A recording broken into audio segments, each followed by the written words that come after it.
Assalamu alaikum jama'a, barkanmu da sake saduwa cikin sabon video namu akan factorization of quadratic expression.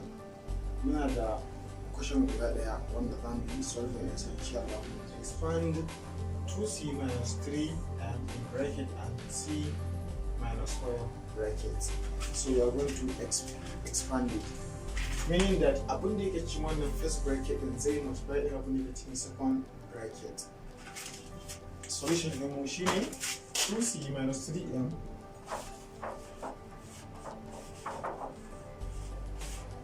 c minus 4m. So za mu yi expanding na shi. Muka ce abin da yake cikin first bracket ɗin nan shi zai multiply da abin da yake cikin second bracket. So here we go. Farko za mu fara da 2c times c, which is equals to 2c squared. Na gaba shi ne minus 3m times c equals to minus 3cm. Na gaba shi ne mun dawo to 2c times minus 4m, which is equals to minus 8cm.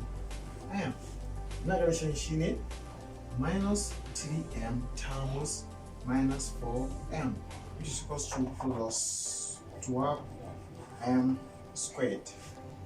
What we got on minus times minus equals to plus, for 3m times 4m equals to 12m squared. Again, same so 2c squared minus 3cm minus 8cm equals to what? Equals to 11cm minus 11cm. Our plus 12m squared same so she maka 12m squared. To wannan shine final answer. Bari mu sake koma baya mu ga maimaita abin da muka rubuta saboda kowa ya fahimta. Muka ce first of all za mu ce 2c times c, which is equal to 2c squared, minus 3m times c, which is equal to minus 3cm. The next thing which is 2c times minus 4m, which is equal to minus 8cm. Next thing which is minus 3m times minus 4m, which is equal to plus 12m squared.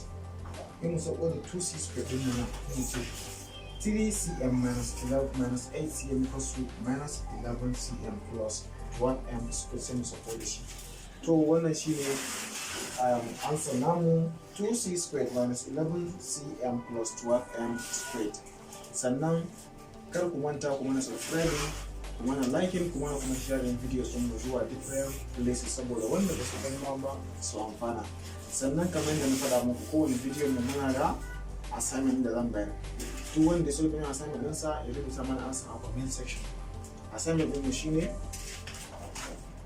our assignment shine zan bari mu ce x minus 1 and x minus 2 is very simple.